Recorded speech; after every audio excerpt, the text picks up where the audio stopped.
Salut les amis, on est en plein mois d'août, il fait beau. Quel merveilleux été 2025 à Rouen. Les JO nous paraissent loin et pourtant l'équipe de France reviendra dans quelques semaines. Mais on n'est pas là pour parler des Bleus, on est là pour parler de la future saison 2025-2026 avec les 5 équipes qu'on attend le plus. Et il y a beaucoup de choses à dire, il y a du obvious.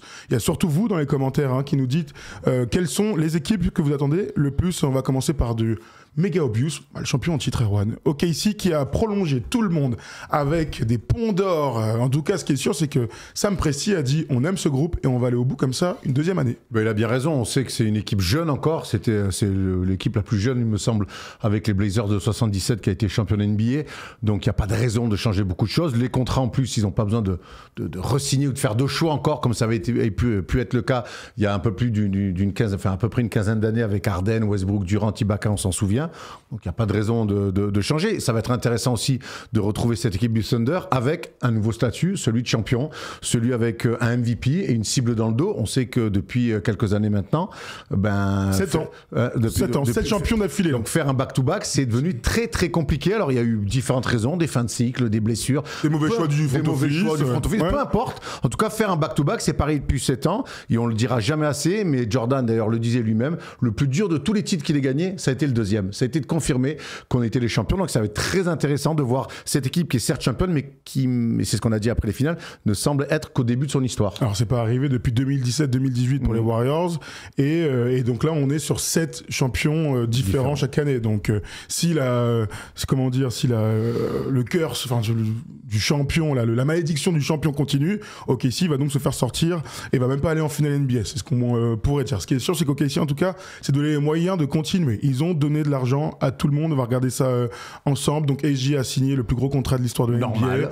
Donc, quand tu la saison individuelle qu'il vient de faire, c'est à peu près logique. D'ailleurs, on refera une deuxième vidéo avec les 5 joueurs qu'on attend le plus et il y aura SGA là-dedans. Donc je le mets un petit peu de côté. Mais bon, les 285 millions de dollars signés sur les 5 prochaines années qui s'ajoutent aux 2 ans qu'il a maintenant. Donc là, on parle de 300, je sais même plus combien millions de dollars, tellement les chiffres n'ont plus aucun sens. Chet Holmgren, 250 millions de dollars sur les 5 prochaines années, récompensé.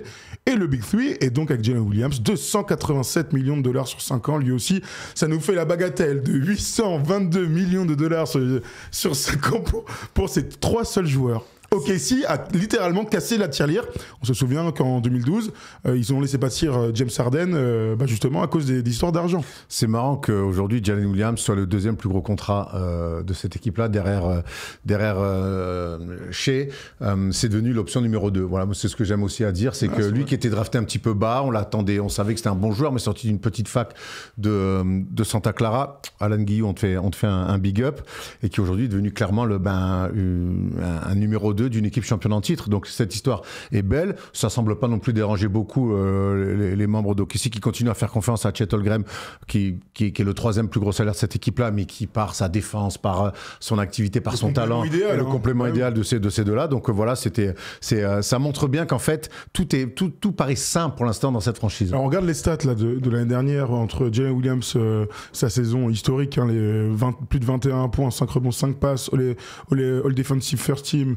Il est All-NBA, il est All-Star, il est dans tous les bons coups, il est champion bien évidemment. Jalen Williams s'installe d'ores et déjà comme l'un des meilleurs lieutenants de toute la NBA. On en est là, et le complément parfait. C'est marrant que tu parles de ça parce que moi, cette saison 3 véritable avec Chet, où on espère qu'il n'y aura pas de blessure, parce qu'on se rappelle qu'il a raté 3 mois cette saison, aujourd'hui, il n'y a pas de doute, c'est Jalen Williams, le lieutenant magnifique, va continuer à progresser. Mais Chet a aussi le profil de superstar qu'on attendait à l'heure de sa draft pour lui passer devant. J'espère qu'il n'y aura jamais de ça entre eux. Mais il a tout en qualité en main pour devenir le 2e meilleur scoreur de l'équipe. À terme. Il en a clairement les capacités et il n'a pas besoin de forcer ou de passer devant Jalen Williams parce qu'ils n'ont pas le même poste. Et de par son activité défensive notamment, du rebond, du contre, ça reste un bel attaquant qui évidemment, avec sa première année où il joue pas, l'année dernière il joue 82 matchs et il fait une bonne saison. Il fait une bonne saison. Après il se pète l'année dernière et tout, donc ça ralentit quand même sa progression. Et pendant ce temps-là, Jalen Williams, lui, il a pris ce qui lui revenait. Et d'ailleurs, il fallait bien pour le Thunder parce que quand Shea est plutôt bien défendu, c'est lui qui a la création et le deuxième initiateur de cette équipe-là. Mais oui, tu as raison, je serais pas surpris que dans 2 saisons, 3 saisons, Tchède soit devenu finalement la deuxième arme réelle de cette équipe-là. Et ça changera pas spécialement l'équilibre de cette équipe. Ce sera pas la première fois qu'on a 3 mecs à 20 points ou plus dans une équipe qui va loin. Ce qui est sûr, c'est que Holmgren, par le contre, le rebond, sa taille, sa position, il fera des trucs que Jalen Williams ne pourra pas faire. Ça, on est plutôt d'accord. Souvent, on dit que les dynasties se créent pas en gardant 10 mecs, mais en gardant le noyau. Donc évidemment, on pense toujours aux Spurs de Duncan, Ginobili et Parker.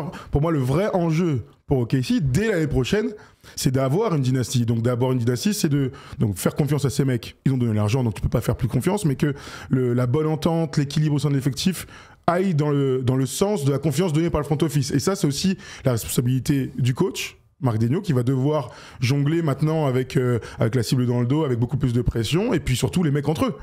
Faudrait pas que ça se termine mal, cette affaire. On est encore loin de tout ça, bien sûr, hein. Mais il y a toujours une crainte en NBA. Tu sais, je vais te dire un truc que j'ai dit pendant les finales. Je trouve que Marc Daigneault a mal coaché pendant les finales. Tactiquement, tu veux dire? Ouais. Tactiquement. Oui. Enfin, il s'est raté ici ou là. Bon, mal coaché, c'est un grand mot, non? Je l'ai trouvé pas toujours très bon, très inspiré. Donc, je pense pas qu'il fasse des grandes finales. Oui, c'est d'accord. Marc Daigneault. Bon, quand tu vas au bout, c'est toujours. Tu vois, c'est ça le truc. Je pense pas qu'il fasse de très grandes finales. Plutôt d'accord. Mais il n'empêche que ce mec-là, il vient de faire une saison où il est champion NBA et forcément il en ressort meilleur. Et je crois qu'OKC ressort de cette saison-là, de manière aussi générale avec les joueurs, avec le staff et donc son coach principal, meilleur. Donc c'est tu vois, c'est ça qui est un petit peu flippant avec le Thunder, c'est que on se dit putain, mais en fait l'année prochaine, enfin moi je me dis ça surtout, c'est que l'année prochaine ils vont être encore meilleurs. Et je pense qu'ils ont filé de l'oseille à ces 3 mecs-là, qui sont les garants un petit peu aussi de l'ADN que le Thunder sur le terrain, mais en dehors aussi. Donc c'est vrai que je te dis, pour moi, c'est une première grosse pierre d'être champion en titre, mais j'ai l'impression que c'est loin d'être la dernière. Absolument. On parlait des contrats. Hein. Là, c'est la dernière année de contrat rookie de Chet. Il est à 13 millions. L'année prochaine, il passe à 41 millions.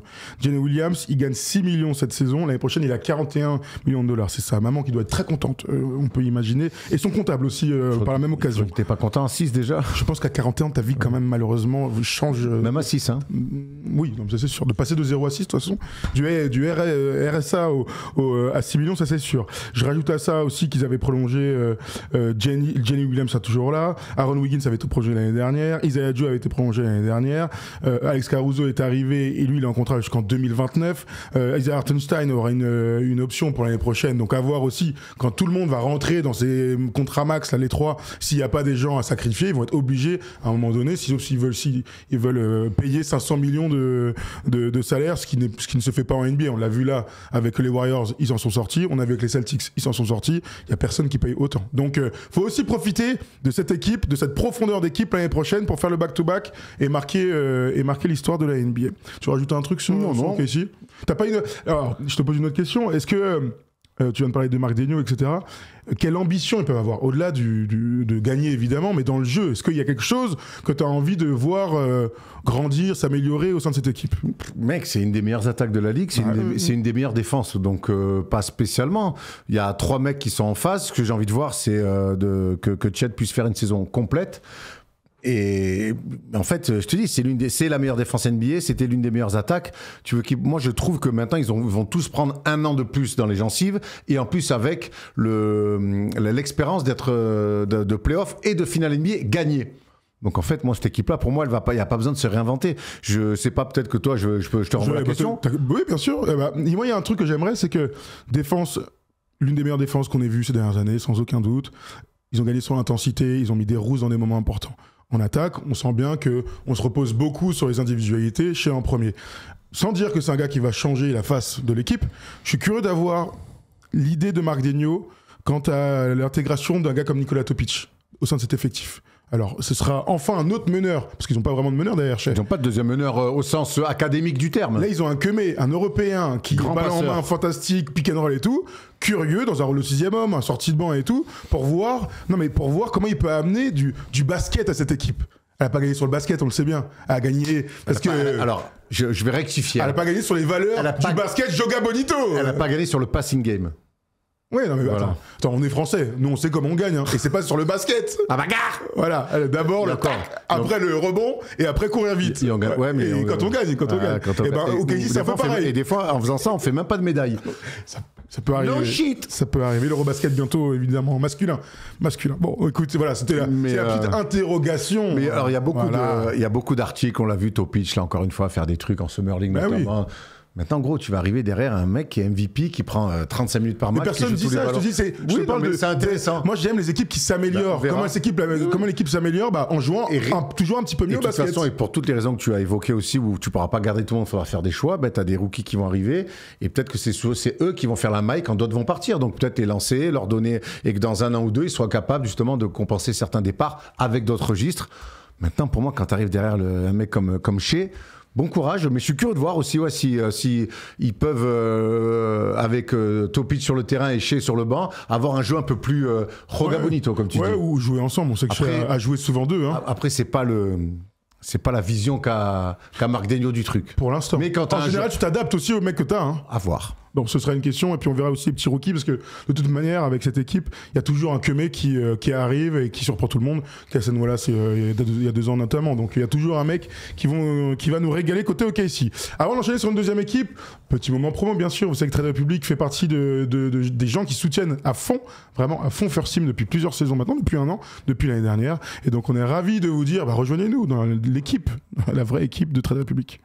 Depuis plus d'1 an, certains membres de First Team ont rejoint Trade Republic. Et c'est d'ailleurs cette banque qui sponsorise cette vidéo. Trade Republic, c'est une banque mobile qui va te permettre de gérer tes finances sans frais bancaires. Et les frais bancaires, c'est en moyenne 225 € chaque année pour un Français. Pour se créer un compte, ça prend 5 minutes à peine. Tout se passe sur l'application qui est super simple à utiliser. En 5 minutes, tu peux profiter d'un compte gratuit et rémunéré. Qui veut dire que vos espèces vous rapportent tous les mois des intérêts et avec les SafeBack, tu as 1% de tes paiements qui sont réinvestis automatiquement dans un plan d'épargne. Pour faire simple, Trade Republic, c'est la seule banque où ton argent travaille pour toi en permanence. En 4 ans, la banque a accueilli 1 million de Français qui souhaitent investir sur le long terme comme nous. Et en plus, tu peux commander ta carte fait dans le même matériau que le Cybertruck. Et ça fait un peu kiffer, j'avoue. Donc, si tu veux rejoindre Trade Republic, télécharge l'appli dès maintenant. Merci Erwan, hein, t'es vraiment excellent. En plus, tu te sers pendant ces belles vacances de 2025 là, de ta belle carte. Eh oui, parce que je vais à l'étranger en plus. Voilà, il va à l'étranger, Erwan, il est comme ça. Donc on enchaîne avec une deuxième équipe. Je te propose... C'est quoi? C'est toi qui vas choisir. J'allais dire, vous pouvez choisir, mais on n'est pas en direct. Tu as le choix, Erwan, entre les Lakers de Luka, les Rockets de KD.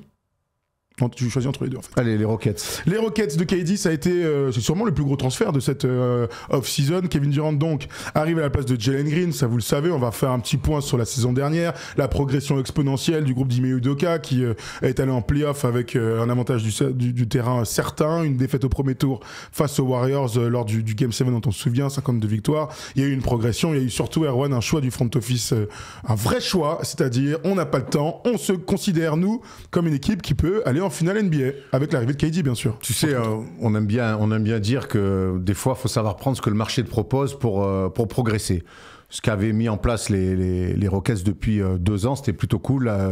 L'arrivée, donc déjà bien drafté même depuis 3-4 ans. Il n'y avait pas de coach, on se souvient de coach Silas notamment, ça avait été une brave catastrophe. On les avait vus au Garden, ça nous avait marqué, on en parle tout le temps. Tant cette équipe-là n'était pas coachée, mais on sentait que autour de Green, de Şengün et de Jabari Smith, il y avait du matos, quoi. Mais c'était une équipe qui n'était pas coachée. Ils ont fait venir Ime Udoka, il a mis des choses en place. À la manière des Udoka, une forte défense et laisser les joueurs un peu sur le talent, faire des choses avec un mec comme Van Vliet, tout ça, et tout l'éclosion de Alperen Şengün, donc très bien. Là, mon gars, tu fais une bonne saison comme ça, tu finis 2e à l'Ouest, tu te fais sortir par les Warriors à l'expérience, on va pas leur reprocher. Tu vois que Jalen Green, les soucis qu'il pouvait y avoir sur ce joueur élégant, talentueux, beau gosse, charmant, bien parfumé, qu'en fait tu te dis aïe aïe aïe, en fait est-ce qu'on est... Alors c'est tôt pour le condamner, mais quelque part il répond à des débuts de doute. Personne ne sera surpris quoi. Donc t'es là dans ton burlingue, tu fais putain, on s'en doutait vraiment, ils mettent pas et tout. Allô Kevin Durant? Bah vas-y gros. En fait voilà. Mais il a 37 ans. Oui ouais, mais... Il a 37 ans. Oui, il a 37 ans, mais je crois qu'aujourd'hui, les projets sur 5, 6, 7, 8 ans de construction, ça marche plus trop. Et, on peut dire ça aux champions en titre quand même. C'est pas comparable pour moi, mais pourquoi t'as drafté plein de mecs, ils sont en train d'éclore, t'as été nul avant. Ils ont jamais eu autant de choix de draft que OKC, peu importe. Mais après, Jalen Green, Jabari Smith, Cam Whitmore, Rich Shepard, Şengün, je peux tous les faire. Hein. C'est que des mecs draftés. Bah finalement, non mais je veux dire. Pour moi, c'est pas comparable.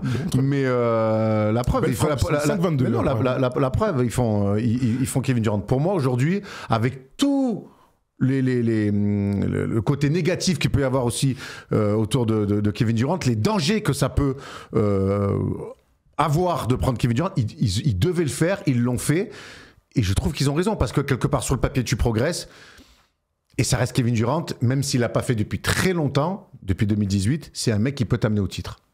Absolument. Et en finale en 2019, les stats de KD, il a 26 points, 6 rebonds, 4 passes. Je vous rappelle, la vidéo, c'est les équipes qu'on attend le plus. Et on l'a mis en deuxième position, skip des Rockets, parce que avec leur intersaison qu'on va revoir maintenant, donc l'arrivée de KD dans le trade, Jalen Green, Dylan Brooks, qui faisait partie des gains importants, des picks, l'arrivée de Dorian Finney-Smith des Lakers, 53 millions sur 4 ans, l'arrivée de Clint Capella, ils vont jouer à 3 pivots. Enfin, en tout cas, ils ont 3 pivots d'expérience dans l'effectif. Un All-Star en Şengün, son backup qui a prolongé notre ami Steven Adams, poste 4 parfois même, avec Şengün. C'est Şengün qui joue 4. Ils jouent tous les deux. Ouais. Et parfois, je vois un mec qui fait des end-off et il est pas dans la raquette, si tu vois ce que je veux dire. Et donc, l'arrivée de Clint Capella.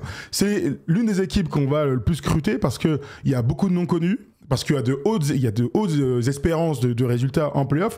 Et j'ai quand même, moi je voulais regarder tout particulièrement en début de saison régulière parce que c'est le genre d'équipe dont il va falloir avoir un peu de temps, tu vois, pour que l'équipe, les gars apprennent à se connaître et tout. Mais d'un autre côté, ils n'ont pas de temps. Parce que KD est vieux et que quand tu fais ce type de trade et que tu enchaînes des signatures à que des mecs d'expérience, on n'est pas dans le truc, on se donne la fenêtre des 3-4 ans, il faut qu'on gagne, en finale NBA en tout cas, dès la saison prochaine. Donc maximum de pression, je trouve, pour ce groupe. De toute façon, ça accélère la machine. L'arrivée de Kevin Durant a tout accéléré. Après, on sait que même s'il ne l'a pas fait depuis 2019 et qu'il n'est même pas allé en finale de conf depuis 2019, quand tu fais venir Kevin Durant, et c'est toute la magie de Kevin Durant, même si il n'a pas vu les finales de conf, on l'a dit depuis maintenant 6 ans, eh ben, il vient dans une équipe comme celle-là, c'est grand minimum finale de conf. Alors tu crois du coup, parce que là j'entends, on est plutôt d'accord, mais tu crois, tu te dis que là cette équipe, elle a ce qu'il faut dans la jungle de l'Ouest pour aller en finale NBA. Allez, finale de conf si tu veux, si on veut. Alors, on va être peinard. Sur le paplard, évidemment, c'est une équipe qui a de la gueule.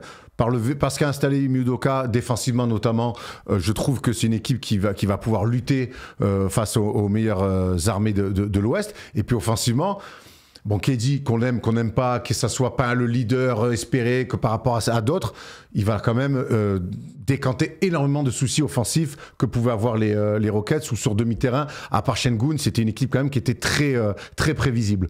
Donc oui, ils peuvent le faire. Ok, vous me dites dans les commentaires ce que vous en pensez, est-ce que vous êtes raccord avec ça, parce qu'ils peuvent le faire, je suis plutôt d'accord, mais moi, en fait, ce qui m'embête vraiment, et pour revenir sur la comparaison avec le Thunder, c'est que, alors, ce qui est sûr, c'est que Jalen Green n'est pas chez Gilgeous Alexander, ça, il n'y a pas de doute, hein, et c'est pour ça qu'ils l'ont trade. Si Jalen Green était à OKC, on peut imaginer que Sam Presti aurait fait le trade de Kevin Durant.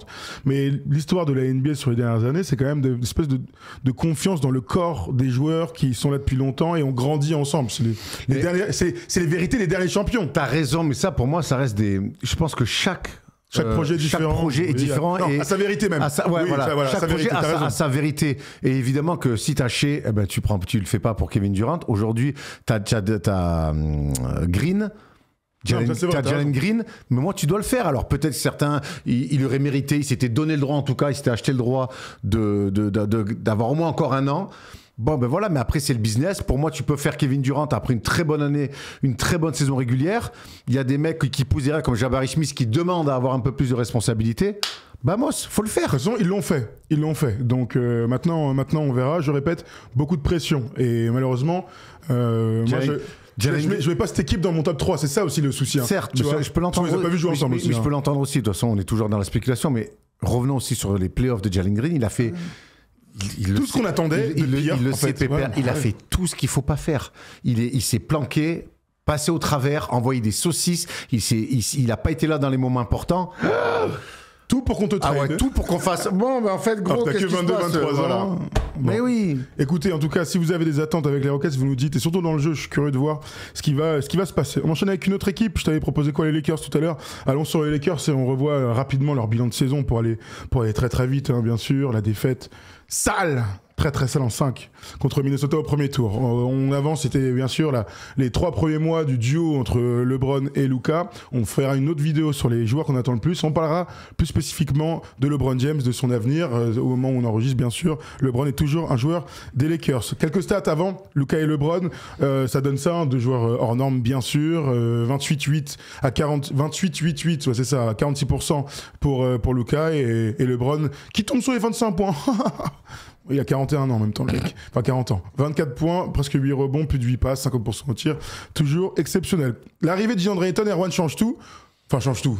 C'est un point d'interrogation. Est-ce qu'elle change tout, cette arrivée? Oui, en tout cas, elle est censée tout changer. Voilà, elle est censée tout changer. On sait qu'on l'a vu en play-off l'année dernière, quand il y a eu quasiment le sacrifice en live de comment il s'appelle, de Jackson Hayes, qui a prolongé. Voilà, qui a prolongé un an, et puis il y avait personne derrière, c'était très faible. Ils se sont retrouvés carrément à jouer un match de play-off ultra important à 5.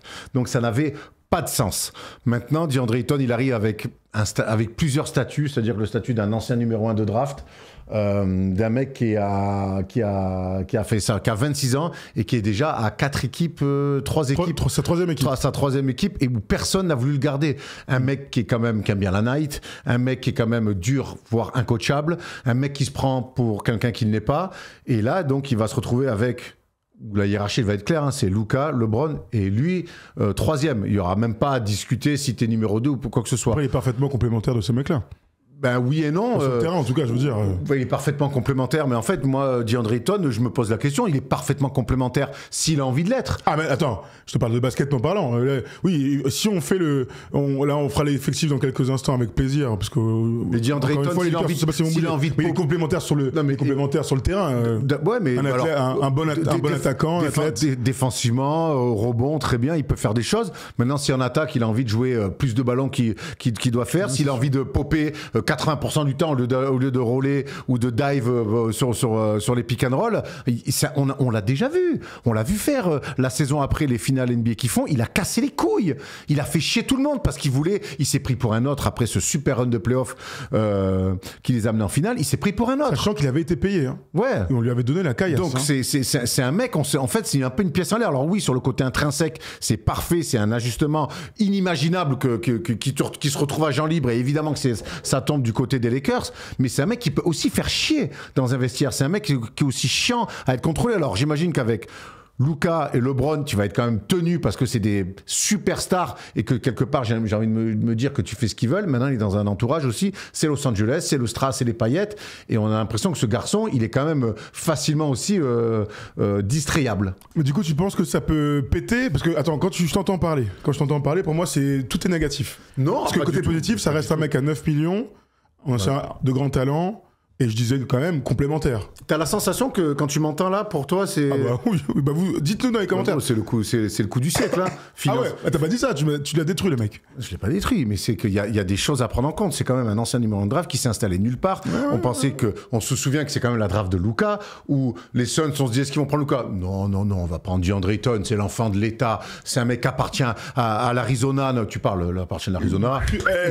Il s'est retrouvé dans l'Oregon, vite fait. Donc, c'est un mec qui a du talent, qui a des qualités. Vraiment, moi, le run qui les amène en finale NBA, il est magnifique. Dans le combat, il est magnifique de présence des deux côtés du terrain. On a même été surpris, disons-le. Exactement. Je me suis dit, il est capable de se mettre des pelés comme ça. Derrière, il a vrillé. C'était il y a 4 ans déjà. Hein. Certes, mais on a quelques échos aussi. On a aussi quelques échos pour savoir que c'est un mec qui aime bien lifer, et pas qu'un peu. Mais tu ne penses pas que, justement, souvent on parle d'environnement pour les joueurs NBA, il y a une réalité, c'est que quand tu es dans une équipe de merde et que tu n'as rien à jouer, tu te laisses plus aller. Alors, certains sont plus professionnels que d'autres, ça, il n'y a pas de doute. Mais là, d'être dans le... Voilà, Lakers, viser le plus haut, blablabla, ça peut pas jouer. Quand tu as 26 ans, en fait, que tu commences à dire je suis dans une équipe de merde, et en plus je te trouve très sévère avec Portland, qui est une équipe où il y avait un projet qui était entre autres tourné autour de lui, mais sur la fin de saison, sur Lance Press pour le play-in. Il faut bien que ça commence par quelque chose. C'est lui qui est censé incarner ça. Oui, non, mais ce que je veux dire, c'est qu'on peut pas comparer une équipe qui est ambitieuse et Portland, quoi. Donc, ils ont fait 3 derniers bons mois, on en parle en positif. C'est une équipe qui progresse à son rythme. Je te dis pas qu'ils ont tout chamboulé. Je dis que c'est lui qui est censé incarner aussi un peu le renouveau. Il l'a pas fait. Jamais. La preuve,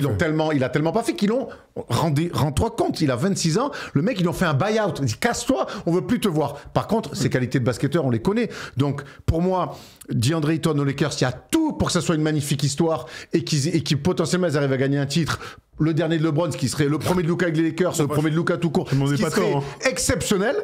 Mais il y a tout aussi pour que ça soit peut-être un fiasco si lui continue à se prendre pour un mannequin à sauce plus que pour un joueur NBA. Donc pour toi, l'écart entre eux, c'est soit un fiasco, soit champion. Tous les scénarios sont possibles. Non. Il y a aussi, ils peuvent perdre en demi-finale, dire bravo, c'était cool cette saison. Perdre en demi-finale de conf et dire, en fait, voilà, il a pas fait la maille parce qu'il s'est pris pour un autre. Bye bye. En fait, la fourchette est très large. Voilà ce que je veux dire. Parlons de Luka quand même, parce que ça va être la vraie première année de Luka aux Lakers. Alors, dans quelques semaines, il sera avec la Slovénie à l'Eurobasket. On l'a vu in shape tout l'été. Comme d'hab. Et voilà. Là, pour le coup, il est plus in shape que les dernières années. Non, mais vraiment, il est plus in shape. Apparemment, Luka, c'est les infos qu'on a, aurait compris que pour être un performant dans les derniers moments de playoff, etc., il fallait qu'il soit in shape. Il s'est remis in shape. Apparemment, pendant 3 semaines, il n'a pas joué au basket. Son seul truc, c'était aller à la salle, bien manger et tout ça. Tant mieux, hein, si les mecs à 25, 26, 27 ans changent leur manière de bosser. On sait que Benzema l'a fait, Messi l'a fait. C'est pour ça qu'ils ont duré pendant longtemps. Est-ce qu'on peut imaginer que Luka, dans une année, première année aux Lakers entier, avec un roster qui est un tout petit peu plus, pas encore vraiment aujourd'hui, mais un peu plus dans cette direction, ce soit enfin l'année MVP, tout se passe bien, quoi, en fait, tout simplement pour lui. Il va falloir qu'elle arrive cette année. Oui, tout à fait. Il va falloir qu'elle arrive cette année à Luka, parce qu'on lui prédisait, on a toujours dit, c'est un mec un jour qui sera MVP. Bon, le temps passe, il a encore quand même pas mal de temps, mais je trouve que là, tu lui ramènes un pivot. Donc on sait que Luka, quand même, avec les pivots comme ça sur pick and roll, il va pouvoir se régaler, que ça soit pour aller le chercher lui, pour se créer des espaces derrière. Son numéro 2, c'est LeBron James, qui semble accepter les choses aussi, et on l'a vu tout à l'heure sur les stats, qui est toujours un mutant de ce sport-là. Et puis je trouve que finalement, il y a eu quelques ajustements plutôt intéressants.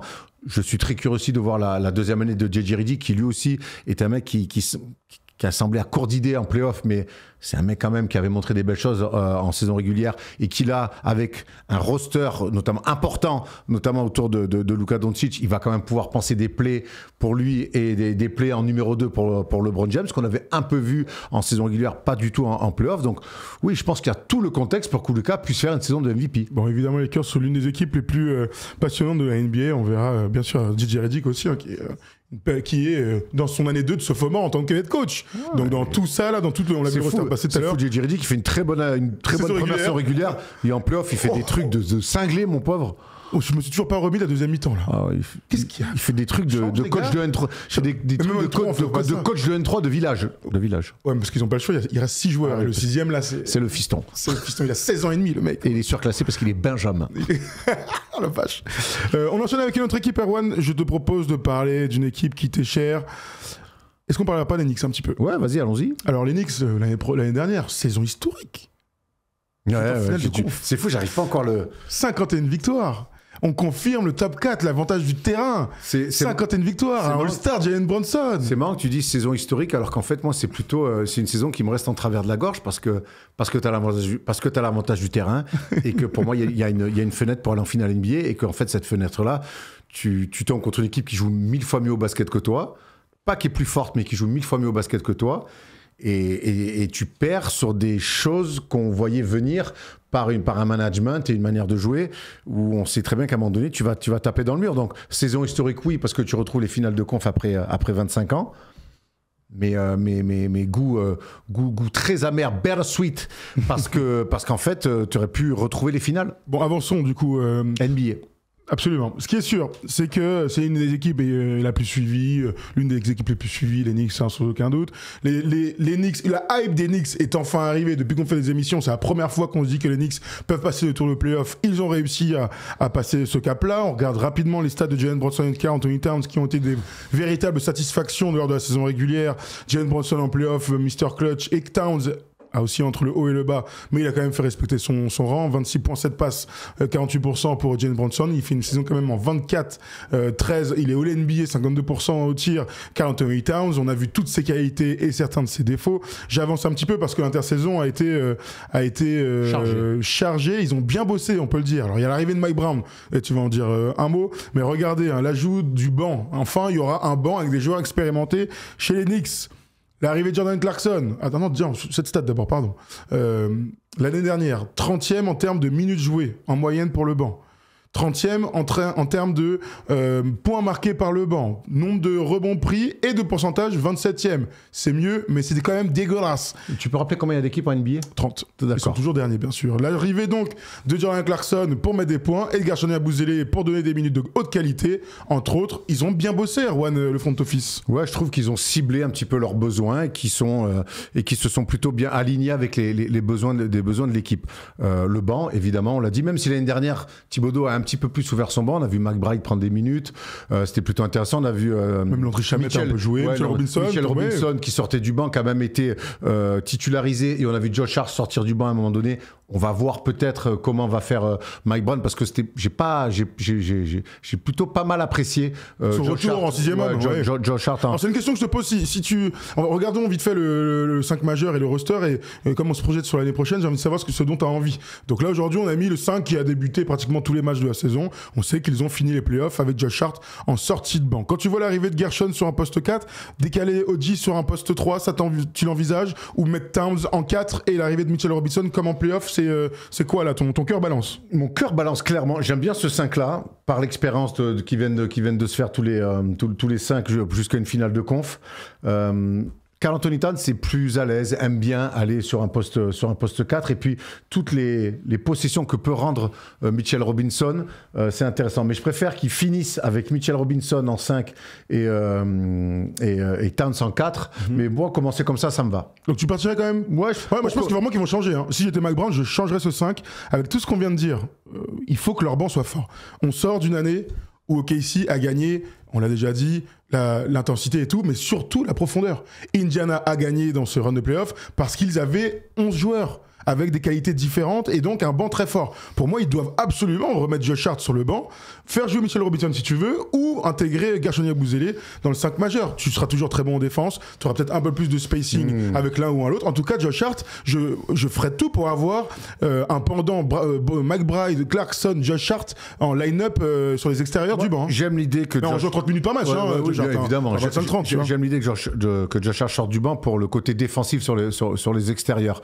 Maintenant, pour moi, Gershon, je le vois mal rentrer dans le 5. Pour moi, c'est dans le jeu des chaises musicales. Si Mitchell Robinson rentre dans le 5, c'est 4 qui se décalent en 4 et c'est Anunoby qui se décale en 3, ce qui me va aussi très bien. L'avantage, c'est qu'il fait jamais 50% des matchs. Mitchell Robinson, donc Gershon va jouer. Ça va être aussi une vraie importance. Pour moi, vraiment, Mitchell Robinson est devenu un autre joueur pendant ces playoffs. On a vu tout son impact. Alors oui, il met pas des lancers, il a les mains carrées, certes, mais on l'a vu face à Boston, qui était le grand favori de ces playoffs-là. On l'a vu face même aux Pacers. C'était lui, le mec a déclenché un petit peu aussi le retour des Knicks dans cette série-là. Mitchell Robinson, aujourd'hui, il faut qu'il joue absolument 80% des matchs à minima. Ça change complètement le game. Tu sais combien de matchs il a joué l'année dernière? Ouais, 30 et quelques. 30 Divise, hein, 17. Ouais.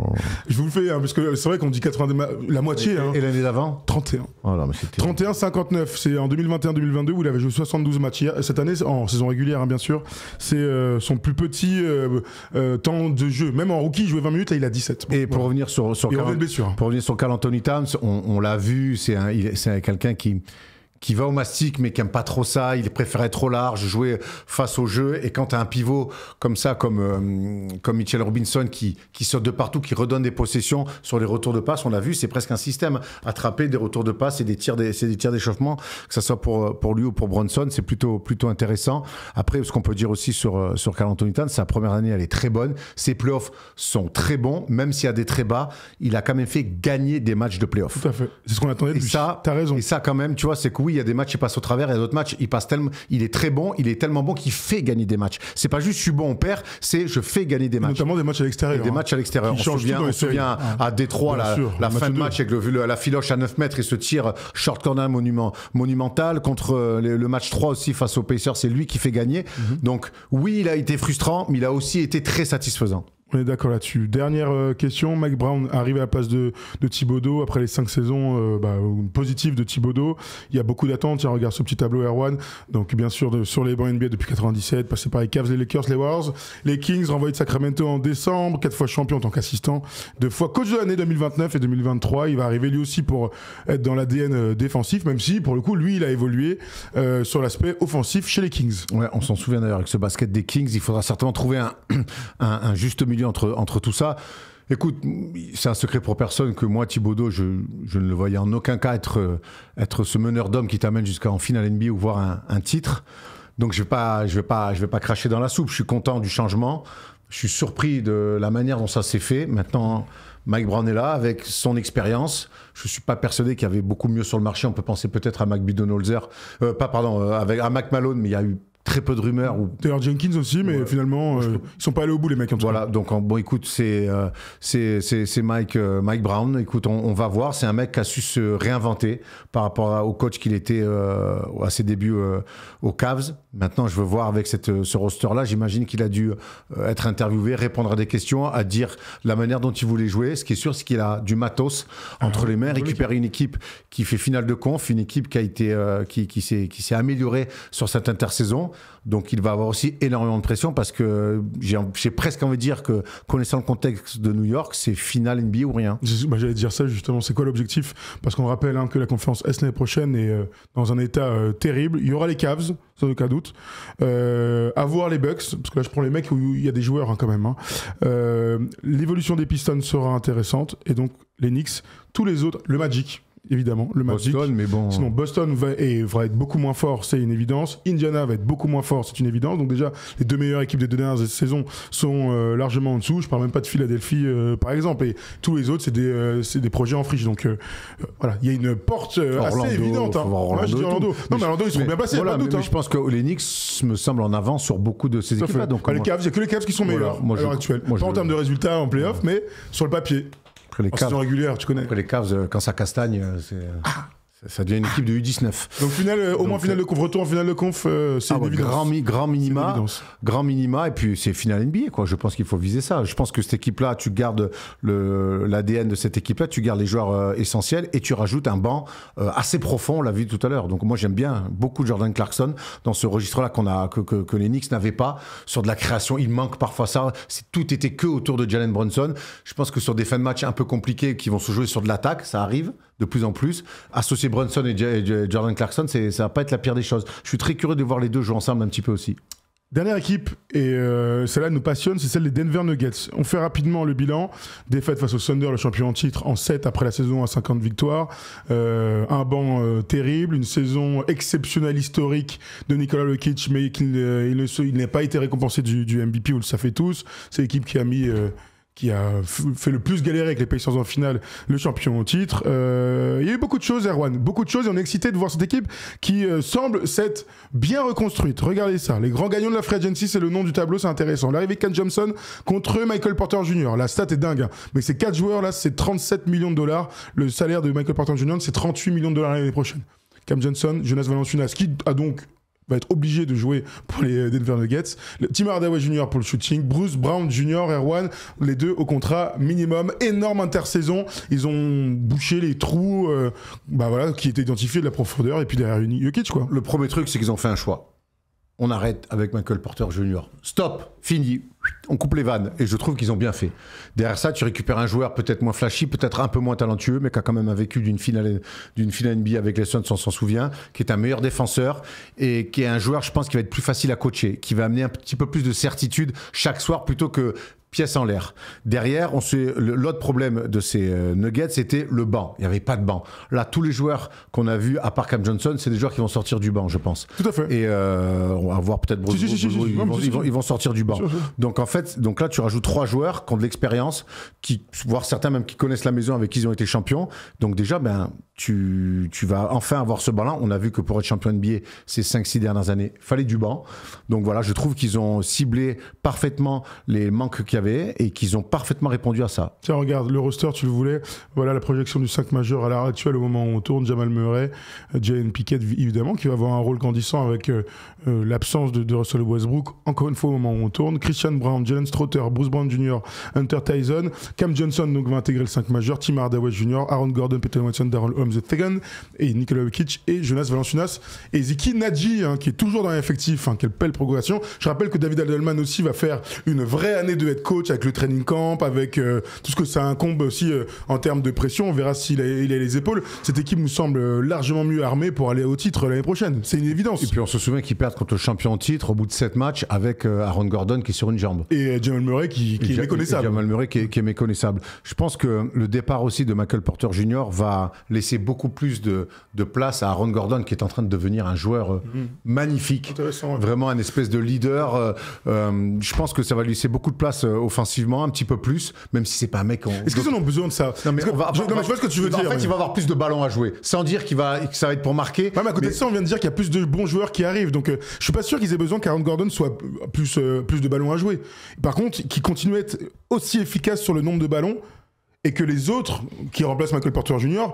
Soient dans la roue d'Aaron Gordon pour être aussi efficace. Je parle d'efficacité plus que de volume, tu vois. Est-ce qu'on se rend compte, et j'ai pas la réponse à cette question, c'est pour ça que je la pose, est-ce qu'on se rend compte de ce qu'est devenu Aaron Gordon? Aaron Gordon, oui, quand même. Je sais pas, Aaron Gordon, en fait, quand il est absent du match 7, ou potentiellement absent du match 7, on se dit ouais mais c'est une catastrophe. Quand il joue sur une jambe au match 7, dès qu'il a la balle, tout le monde est rassuré alors qu'il joue sur un pied. Je pense aussi que, encore une fois, c'est pas dans le shooting qu'on va l'attendre, il va pas remplacer les tirs, prendre les tirs que prenait Michael Porter Jr., mais par contre, dans le lien, dans tout ce qu'il fait, dans sa relation qu'il a développée maintenant depuis plusieurs saisons avec Nikola Jokic, je trouve que c'est devenu un joueur, et je sais pas si on se rend vraiment déjà compte. lors du titre, on l'avait déjà dit, non? Si, mais là, pour moi, il est encore plus fort que l'année du titre. Il progresse au contact de Jokic et de Denver, mais je veux dire, c'est un rouage essentiel. De toute façon, c'est le seul qui a ce rôle-là, de premier défenseur, de mec à qui on envoie le ballon en haut, capable d'artiller, à voir Cam Johnson sa place, parce qu'il est ultra complémentaire pour le coup, lui, c'est un vrai shooter à 3 points. Donc, non, j'ai l'association qu'aujourd'hui, c'est le 3e meilleur joueur, il n'y a pas de doute. Ah oui, j'en ai aucun doute. Voilà. Les grandes questions qu'on va se poser c'est l'une des équipes qu'on attend le plus, c'est l'état de Jamal Murray. On n'a aucune réponse aujourd'hui. On va espérer que Jamal Murray puisse faire une année où il n'y a pas de pépins psychologiques, physiques, et qu'il fasse une année normale. En fait, il est temps qu'il soit All-Star au moins une fois, ce mec. En tout cas, je le dis chaque année, de toute façon. En tout cas, ça fait 2 ans où on se pose des questions autour de Jamal Murray. Alors l'année dernière, on savait que c'était physique. Cette année, ça a été un peu plus compliqué et beaucoup moins perceptible. Il n'empêche que ça fait 2 ans qu'il passe au travers d'une série de playoffs et que ça coûte cher à son équipe. Aujourd'hui, c'est le numéro 2 derrière Nikola Jokic et il doit assumer ce rôle-là. Et je pense que lui, cette saison-là, il n'a pas intérêt à se manquer parce que ce qu'ils ont fait de Michael Porter Jr., le prochain, ça pourrait être Jamal Murray s'il se manque là. Ce serait assez fou, mais, là, ça fait partie de la NBA. Là, ça commencera à faire beaucoup. Tout à fait. Non, un mec qui a été magnifique dans le run de playoff qui les a amenés jusqu'au titre, certes, mais là, ça fait 2 runs de playoff où quelque part tu passes au travers et tu plombes ton équipe parce que, on va pas se mentir, Jamal Murray, que ça soit la série il y a 1 an face aux Wolves et là face au Thunder, il a plombé son équipe.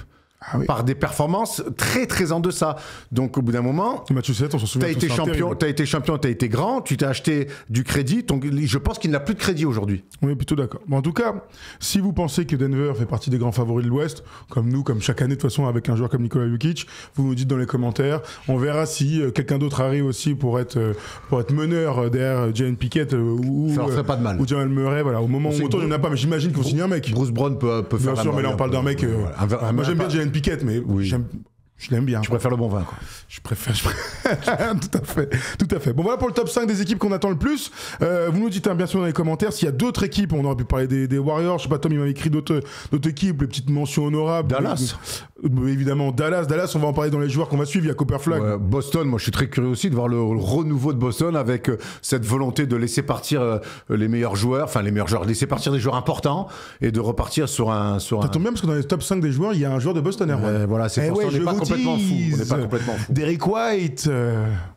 Les Bucks aussi, on a envie de voir ce qui va se passer. Bucks, t'inquiète, Doc Rivers, on n'en parle pas. Voilà les amis, rendez-vous dans quelques jours pour la suite des épisodes de l'été chez First Team.